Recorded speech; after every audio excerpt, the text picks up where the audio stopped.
Come and hear all who fear God and worship him with the awe-inspired reverence and obedience. So come and hear all who fear God, and I will tell what he has done for me. Amen. I cried aloud to him. He was highly praised with my tongue. If I regard sin and baseness in my heart, that is, if I know it is there and I do nothing about it, this is amplified. If I regard sin and baseness in my heart, that is, if I know it is there and do nothing about it, the Lord will not hear me. But certainly God has heard me. He has given heed to the voice of my prayer. Blessed be God, who has not turned away my prayer, nor his loving kindness from me. This is a couple of things, right? Because I just went to Texas for the first time. Yeah, it was my first time in Texas. Okay, not too much on me. I just went to Texas. It was Houston, to be specific, because, you know, Texas is mighty large. And I was serving at this women's conference called Bloom. It's about like blooming like a flower, right? And she was raffling off gift baskets for each woman of the Bible who bloomed, okay, through their circumstances, right? So just think of all the major women who went through something. And so Hagar, Hannah, okay, put that in your pocket. Hannah, Esther, Ruth, Naomi, right? Just all the women in the Bible. Just think of these things, right? So she had a basket for each woman, right? My ticket just so happened to win Hannah. I'll tell you why this is significant. If you don't know who Hannah is the mother of the prophet Samuel. Hannah is the one who was barren. Hannah had, her husband had two wives, her and somebody else. And the other wife was not barren. And the other wife taunted and ridiculed her. And year after year, Hannah went to the temple and prayed. And she said, like David said, if you give me a son, I will give him back to you. And David said in Psalm 66, he says, I shall pay you my vows, which my lips uttered and my mouth spoke as a promise when I was in distress. So this is Hannah, right? In distress, year after year, to the point that she doesn't want to eat. And so her husband said, have I not been better to you than 10 sons? And that's another layer that can later be addressed in another video. But that is literally something that God spoke to me when, you know, Hannah's complaining about not having a son. Her husband says, have I not been better to you than 10 sons?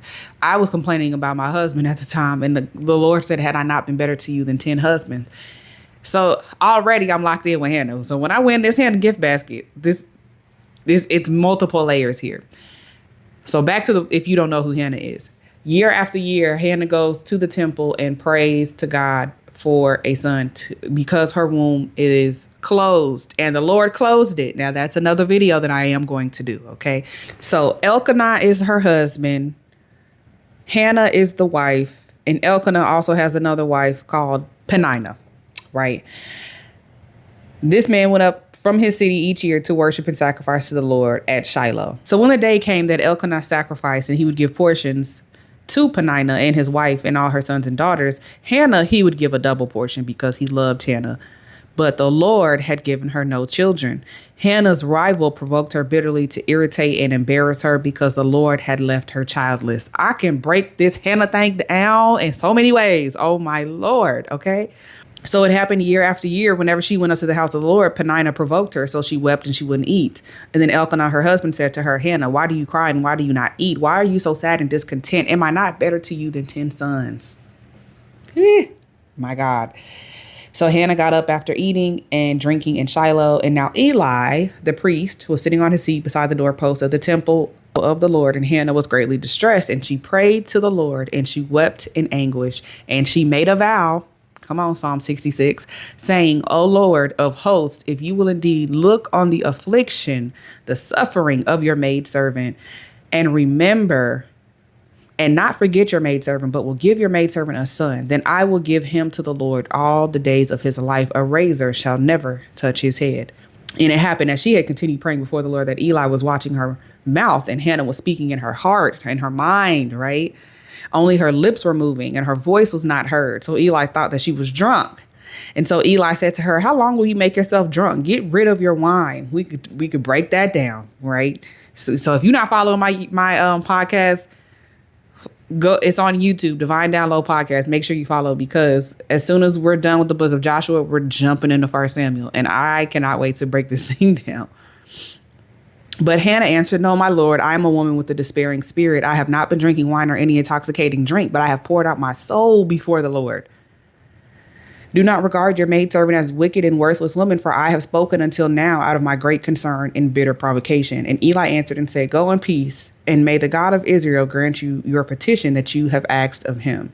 Here it is that Hannah is in deep distress. Hannah's going through it, and it ain't brand new. Hannah been going through it year after year. Not only is Hannah going through it, but Hannah's being provoked meantime in between time by her bitter rival.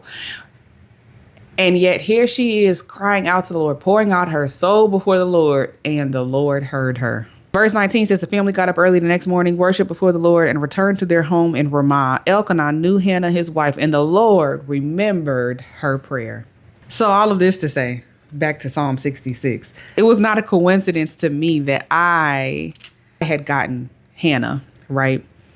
Because not only did David say, certainly God has heard me. He has given heed to my voice. He has given heed to the voice of my prayer. Blessed be God who has not turned away my prayer, nor his loving kindness from me. Hannah was also heard, and God remembered her prayer. And she did end up bearing a son, and that son became Samuel, who was one of the prophets, of the Bible.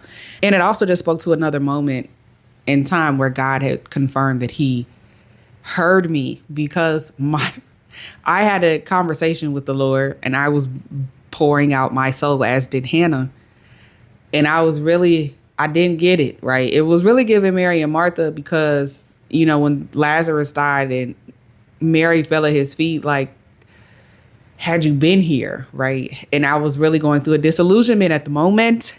And I was like, God, I really don't get it. Like I had all of these hopes and expectations, and it feels like we're going the opposite direction. And I had poured my soul out to the Lord. And the next day, my friend called me to say that she had a dream, and she was laying in her bed, and she just heard somebody crying.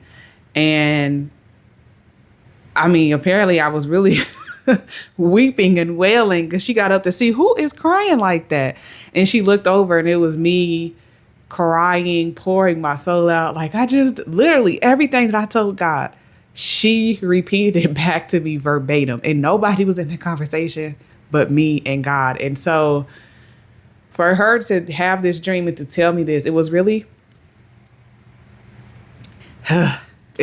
God telling me that he heard me. So, I mean, I could really peel this back 18 different ways and keep going, but it's to say that God is a keeper of his word. And if you can at all relate to Hannah, first of all, follow my podcast, because we are about to jump into 1 Samuel and just the life of Samuel the prophet. But also read Psalm 66, because although David said, God, you've tested us, you've refined us, you've brought us into the net, you laid a heavy burden on us, you let men ride over our heads in defeat, we went through the fire and the water.